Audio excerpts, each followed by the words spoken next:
Hello. My name's Josh, and today I thought I'd share some of my experience of delivering tiny houses and talk about what to do, what not to do, how to prepare, and the main focus is going to be on how to properly block the tiny house. Properly, I said. Yeah, I see some crazy stuff. Again, like I said, I've delivered a lot of them.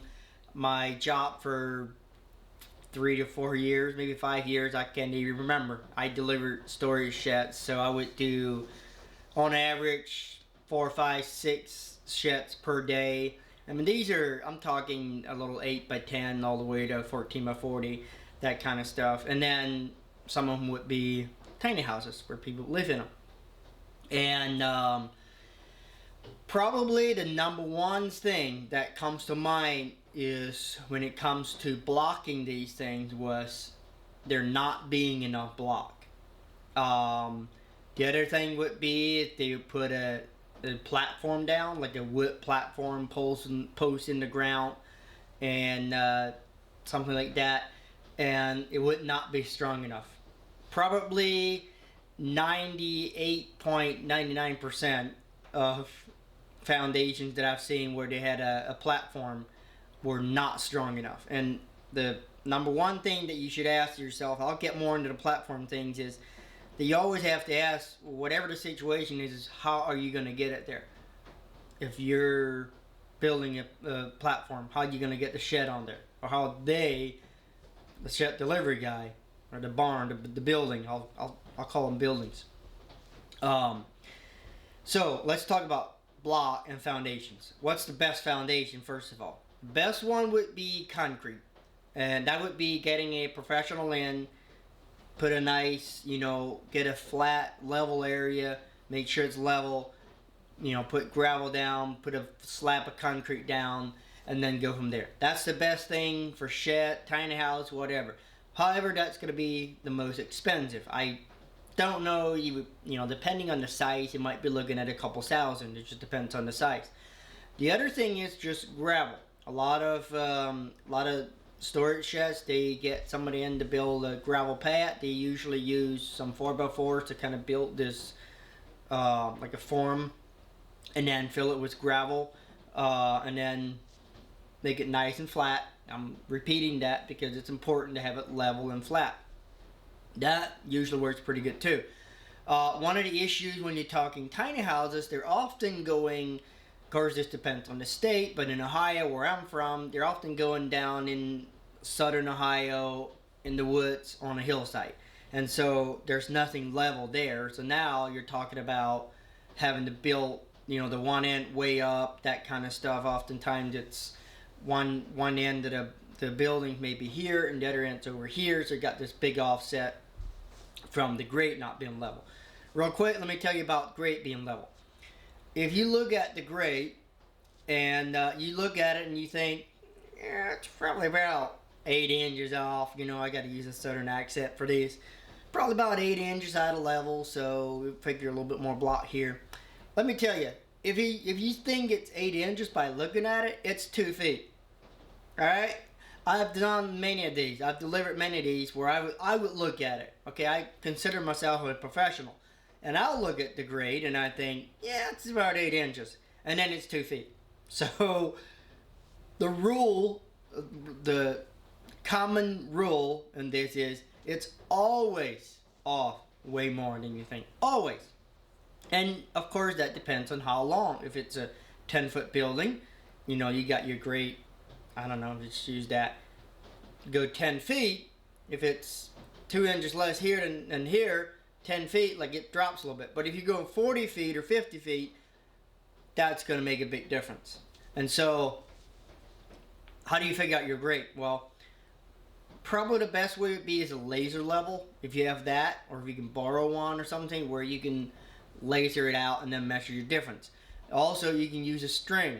Put a string on the ground over here and take it across, hold a level to it until you get it level. You probably need help to do this, and you can kind of get an idea. You can also buy, they're just about that long, tiny little levels that you can hang on a string and then hold the string up to where you need to go to get it level. Now you can measure the distance between here and there and figure out that distance. Okay, let's talk about block. So, number one thing was for me is not having enough block there. You want to make sure if you're the one buying this tiny house or whatever it is, that you understand whether or not you are responsible for having the block or if they will bring the block with the delivery. Some people do that. Probably most people don't. In my case, where I work for this company, like I said before, we were doing 5 storage sheds per day times 5 drivers. That's 25 buildings a day. There's no way we can take block to block all these up on a truck. So we were hauling for a bunch of different companies, running all over the place. Guys that have their own little shop and their own drivers, their own trucks, more likely to do it. Either way, you just want to make sure that when you buy it, you ask them, who brings the block? Do I have to have them or do you bring them? And then you might want to ask, when they call you to schedule the delivery, you might want to ask the question again. And I say that because there's guys out there, I know them personally, that would do whatever they got to do to sell a storage shed. And so they would tell the customer, yeah, they'll block it up for it. They'll bring, don't worry, they'll bring the block. Or at least that's what customers tell me. So, sometimes they're the one to just say that. But we would show up and they say, no, they said you bring the block. Really? And honestly, I actually believe the customer because I know these salespeople. Okay? Not saying they all do that. Just some of them do that. So, when the office that I work for would call them to confirm delivery date, if they would ask them, hey, do you bring block? They would have said, no, we do not bring block. So now they would know. So ask the people who schedule the delivery if indeed they bring block. And then if they say no, you can ask them how many you need. Little tip on block. If you're talking about a grade that you know is not level and you want your building however many feet off the ground, wherever you want it, then you got to figure out your block. If you want to go 3 feet off the ground or 2 feet. Oftentimes the tiny houses need to be up so you can get underneath to do plumbing and stuff. So you want to bring this up a little bit. What's the best block? If you want to go that high, you would want to use 8-inch cinder blocks. However, the 8-inch cinder blocks that you use for like your basement, they have a hole in the middle. They're hollow. They're not made to lay flat. They're made to lay, how do you explain this? They're made to lay down where the hole goes up and down. So they're solid concrete all the way through. But you don't want to put that on the ground like that because it's going to push them down through the dirt because there's no support there. So what I would do is I would get one of those, they're 3.5 by 18 by 8 solid concrete. And I would put those down on the ground, or better yet, one of those plastic things that you lay down. I'll put it in the video because I can't remember what they're called. Okay, I looked it up real quick. They're called pier pads. P-I-E-R-P-A-D. Pier pad. And all I did is I Google searched mobile home block pads, and that's what came up. Looking at them on my computer here, from what I'm seeing, like there's some 16-inch by 16-inch that are $9.29, $12. So they're fairly cheap. They're probably about well, they're a little more expensive than a block is, but block are not that expensive. Even those solid, 3-inch block, they're not that expensive. So again, if you use those pads to begin with, then you could put 8-inch block on top of that and just go from there. If you don't want to use those, then you want to make sure you get 3.5-inch solid block for your base and then go from there up. Because these center blocks, if you lay them to where there's a flat side up and down, they're just not strong enough. They're not made to be used like that. So that's one. The other thing is, if you know your grade is not level, like their level, then you want to make sure you get some of the 3.5-inch, and then you want to get some of the 1.5-inch. They're only that thick, and you can get some of the 8-inch. And I might have my numbers wrong, but they might be 1 3/4. But either way, you can always put 2 of those 1.5 on top of each other, and you get the same thickness. You can always take 2 of the 3-inch solid and get the same thickness as the 8-inch. I know that math doesn't line up, but I think they're like, maybe they're 3.5 and they're 7. Nothing's a 2x4 is never 2x4, right? You know what I mean? So the point is that if the grade is unlevel, and I've had this happen where people just have 8-inch center blocks and the grade is off level. Well, I can't do that because I need a 3-inch and an inch and a half here, and I only need an 8-inch here. Like, you know what I'm saying? Like, you just can't fit that stuff in there. So you need variety of thickness of block to be able to, because this pillar is going to be this high, this pillar is this high, and all that kind of stuff to get this thing level. Again, it's very important, if possible, to figure out a way to get a level playing field for especially a tiny house that you're going to be living in, and you're going to finish it out, and that thing's going to become very heavy. Now, let's talk about how many blocks you need. If you're going to block it up, which you probably are, you're going to want to figure, if you're doing center blocks or whatever block you're using, you need to put 2 of them beside each other this way, and then 2 this way on top of that, and then this way again, you know, stack them like that to get a good solid pillar. I've seen it where this is where there were not enough block, and so they would block them 3 center blocks high, just a single row up. And one day, the guy's in there in his little house, and it's windy out and storming, and he goes over and looks out the door, and just like that, his house goes whoop, because it just took a little bit of wind, because you got this stacker of block, just this narrow 8-inch stack, and it just blew the foundation. It just blew them over. It just a little bit of push and falls over. So that's why you got to have 2 this way, 2 that, and get a square, like a 2-foot by 2-foot pillar, solid, at least up to where, you know, close to the top, and then your runners on the buildings are going to be sitting on, that could be only 8-inch block, that's fine, but you got to get that thing squared up, and it's going to take twice as many block, but that's better than having it crush your pipe and falling over and do some damage to it. So then you would want to go at least 6 feet, no more than 6 feet along the runners. Every 6 feet you should have a block. Sometimes the building has 2 runners in the middle, 1 on each edge. Sometimes they have 3 or 4 in the middle. If they're 4 for 14 white, that's a little extreme, but they should have at least the outer edge and then at least 2 runners in the middle that should have block. What I would do, if there's like 3 runners, sometimes there's a runner in the center and then 2 out. Those are usually the ones that are going to be sitting on the trailer to transport it, and then 2 all the way out. I might not put 6 feet every runner. It's just not necessary, so I might kind of offset them a little bit throughout there.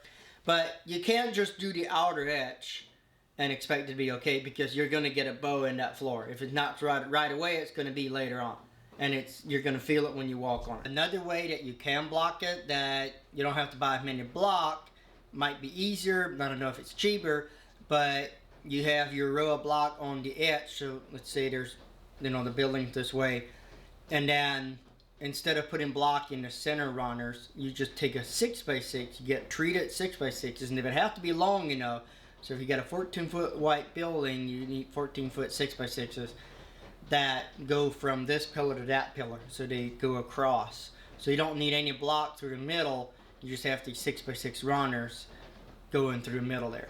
And so that's a way I've helped do that, and it kind of made it easier because of the ground not being level, rather than trying to get all these pillars of block throughout the whole building through the center runners. We just got the outside, we got them level, and then to the 6x6 on this pillar to this pillar while the building's lifted up, and then just sit it down in those 6x6s, and that supports it through. So that actually worked pretty good. I helped a few cabins that we delivered, like decent sized cabins. They did that, and it works pretty good. It's just a little bit easier, doesn't take many blocks, so that's definitely an option. But you want to make sure you have at least 6, but you know, 4x4s are not going to be tough enough. You want to use 6x6s that are long enough that you can string all the way across. Proper blocking is just very important. Again, talk to the people who are going to deliver it. Do some research. Make sure you got enough block there to block it up. I think I've said it before, but so many times that there was not enough block. And so to me, I'm like, well, I can't do my job right. I can't block it up right because there's not enough block. And so I tell the customer, you know, you're going to need to get more block and put it on there. Oh yeah, we're going to do that. And I'm always like, yeah, I bet they're not going to do it. So that, you know, just say it, because I also repo the buildings. I go back later and like, oh yeah, that wasn't blocked right. I see all kinds of stuff like that. And also, you know, people would say, well, can I just run real quick? I'll just run to Home Depot. It's like 20 minutes to Home Depot to, you know, to pick up some block. You know, I got a really full scheduled day delivery. 20 minutes to get there. 10 minutes to run in and buy the block. 20 minutes to drive back. That's 50 minutes. That's pretty much an hour. So, no, I'm sorry. I don't have that time. That should have been ready. So, and now I'm not trying to yell at people. I'm just, with my experience, so many times where people were just not ready. And we're out there delivering. Like, this is our job. So that's, honestly, if I just may say it, it's very disrespectful towards the delivery people, because we're out doing our job and we expect to be ready. But we show up and people are still grading their gravel pad, or still cutting trees down and all kinds of stuff. So let's talk about gravel pads a little bit. They need to be flat. Level, also great. We can always shim it a little bit. The one problem I would see is there would be gravel, but there would be a hump in the middle, a hill. So it's kind of level, but there'd be like a high spot here and there. Somewhere in the middle it goes up like this. You're talking about a building. This is when you don't use block, and you're just going to set it down there. But there's these runners, 4x6s or 4x4 runners that goes all the way along the bottom. If there's a high spot, that's going to push up the part of that runner, and it's going to mess everything up because now it's not sitting flat. And if there's a door, like a regular man door, those are very picky about getting it perfect level or the shim at the right place, because if there's a little bit of twist somewhere, your door's not going to work right. So if you happen to have a door that's not closing right, actually this office right here, it's like that. I built it, has a man door in it, and it just started this week where the top is starting to be a little snug, being tight. That means somewhere, one of the corners, the middle, some kind of block somewhere, it settled a little bit and now it's not perfect level. Or it may not be level even, it's just like there's a low spot somewhere. So I'm going to have to take my jack and just go start somewhere, you know, start in this corner, see if it makes it worse, start here, see if, you know, figure out which corner or where it is that I have to, oftentimes it's the corner, sometimes it's the middle somewhere where you have to check it off a little, put a little shim to keep your door working right, because that's what's going to happen. If that thing settles, your door's it's going to twist the building and your door's not going to work. So, next thing, platform. All right. Number one problem with platform, they're not strong enough. Again, the question is, how do you get the shed, the building, the tiny house on the platform? We would use a machine called a mule, where it goes on the one end of the building, it grabs it, and the other end of the building we would put these little dolly wheels there, and then we would pull it around. Well, you're talking about a 14 by 40 building. You can only pull it the long way. You can't pull it sideways, right? So you have your machine on the one end, your wheels on the other end, and you pull it like that. You can, you know, swing it around and stuff like that. But if you have a platform, you can't drive your mule across the platform. You can't push it across with your wheels. So the only way is to come in an angle and try to pull it in on an angle. And we've done some crazy stuff. Now, if it's not too big and the platform's solid enough and you can back to it with your trailer, you might be able to push it off the trailer onto the platform. But those are all the question of, first, can you back to it? Is it somewhere back in the woods that you can't back in with your truck, or is it too muddy? And then, is the solid foundation solid enough to the platform? So that's what I would always deal with, is I'm trying to, you know, they would build platform with little 4x4s barely in the ground, and so even just bringing a building in, I'm like trying to set it down on the platform here and then move my mule to grab it by the corner or shift it a little bit. The platform wasn't strong enough, it would just break. So, oh my gosh, talking about memories, my gosh. Let me tell you, first of all, putting posts in the ground. I have discovered, and I grew up on a farm, on an Amish farm where we dug post holes by hand, put them in the ground. And I'm not trying to be arrogant, but I'm going to say this. People who didn't grow up on a farm, who never put fence posts in the ground, do not know how to put posts in the ground. Typically, here's how they do it. Oh, we should probably go 2 feet deep. And then they dig for a little bit and they get tired and they think, that's probably 2 feet. Well, it's actually 18 inches. But you think it's 2 feet, and then you shove your post in there, you put some dirt around it, and I could go over there and just pick it up with 2 fingers. It ain't strong enough. So let me tell you how to put a post in the ground. Alright, it takes a little bit of work, but you gotta dig down at least 3 feet. Yep, I said 3 feet. Now you're digging for a while and you think that looks like 3 feet because I'm tired, and then you measure and it's 29 inches. I know? Okay, yeah, I've done it a few times. You need a post hole digger. And you need the split bar, and you need to dig and dig and dig. And then the best way to do it would be a 4x4, a 6x6 post, 3 feet in the ground. Just oftentimes you're looking at 4 feet off, out of the ground, that kind of stuff. So you just got to go deep. Even if you're not 5 feet off out of the ground, you just got to go deep. And then the best way would be to pour it with concrete to really get it in there. But you don't have to. You could get these concrete cookies that you could put in the bottom to help keep it up. Cheaper way is just buy these Sackcrete, a little bit of like concrete Sackcrete, and dump half of that bait in the bottom before you put the post in. And then start putting your dirt in. And you can't do this when it's really muddy. You can't do this with mud, because if you put mud around that post, it's going to dry out and it's going to get loose because it's mud. So you want to do it when it's decent dry. It's nice if there's a little bit of moisture in the dirt to pack it. Then you get your post in there after you put your Sackcrete in or whatever you're using. If you're using concrete, you don't have to use your dirt, obviously. And you use your split bar with the round end on it, and you pound that thing in there like crazy. And it's hard work, I know. You don't want to do it yourself, hire somebody to do it. Just do it right. I'm just being serious.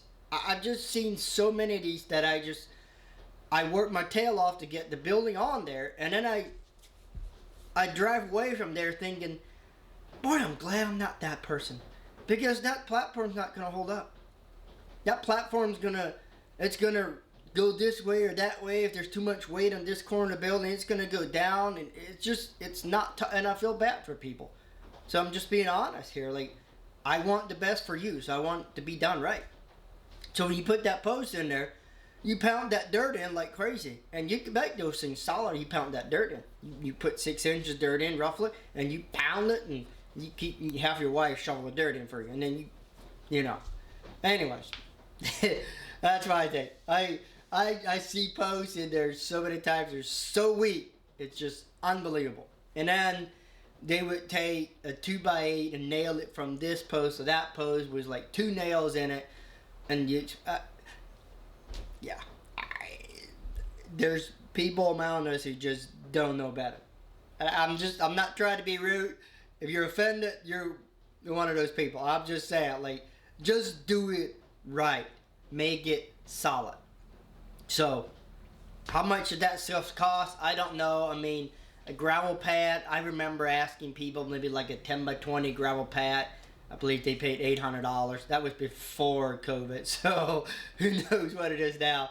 But it's going to cost a little bit of money. But you're talking about a tiny house that you usually get cheaper than a regular house, and you're going to live in that. And you're going to put a lot of weight in that. When you finish it out and you put all that weight in it, you need a foundation. Build your foundation on a solid, is it a Bible verse or whatever it is? You know, don't build on sand or grout. You know, your foundation needs to be solid. So take some time to really look into it, do some research, you know, figure out what's going to take, how much you're going to spend. You want block, I think block are okay, but make sure the block are on a tough foundation, good foundation. Because, again, I've seen too many times where it's in a wet area and they would put block down, and years later the block were pushed 3 inches down into the ground. So if that's the case, you're not going to be level anymore.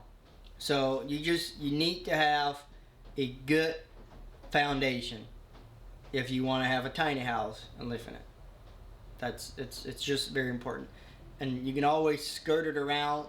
I would highly recommend that anyways. If you're somewhere where the wind can catch it, you could put anchors to it. You can get these anchors that are, I believe they're called mobile home anchors, that kind of like a metal strap that you can put up over the runners. You can put that on after they're blocked up and after there. And then I would put some kind of skirting around it. I mean, you're going to need that in the wintertime if it's cold to keep things from freezing. And that way the wind can't come underneath and pick it up. If there's no skirting, it's easier to wind, like a swirl of wind to go underneath and kind of pick it up. And because if it picks it up just a little bit and pushes it, it can push it right off of there. So I think that about settles it. I guess one other thing I would add is for delivery. When it comes to that is, again, talk to the people who are going to deliver it. Hey, what do I need to do? How much room do I need? Now, there's another frustrating part is that so many times people don't want to cut the tree limbs down that they need to do. So you're talking, okay, what's the size building you're getting? Is it a 10 by 20 or is it a 16 by 50? If it's a 16 by 50, if it's 16 feet wide, that means the driveway, you got to have at least 16 foot wide opening between your trees or wherever you're going if there are trees around. How tall is it? Probably at least 12 feet tall, or I think a typical building for delivery has to be just under 12 feet tall. But if it's on the trailer, you're talking about 13.9 was what we usually were. So you're about 14 feet. So if you're going to pull the trailer in the driveway, you need 14 feet up. And here's the trick. It also has to be the width of the building up there. So if it's a 12 white building, you should have at least 13 feet opening. And it's got to be up because that roof, oftentimes, they're the roofs that are like a gable style. And so you can't just measure 14 feet down here or whatever and not look up. There's tree branches up there that need to be cut to get that building in there. If it's off the trailer, then we got the dolly wheels, so they're about 2 feet high, so you still got to figure that. So again, talking to the people and just making sure there's plenty of room. That's a huge plus to be able to get it in, so we don't have to cut trees down and that kind of stuff. So anyways, I think that about covers it.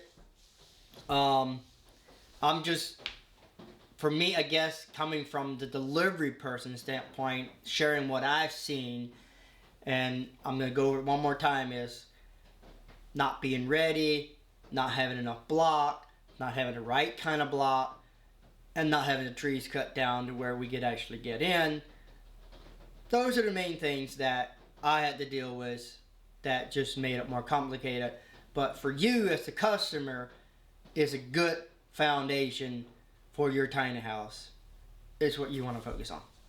That being said, thank you very much. Feel free to put questions in the comments and I will try my best to answer them. I'm sure I didn't cover everything. And thank you for watching. Bye-bye.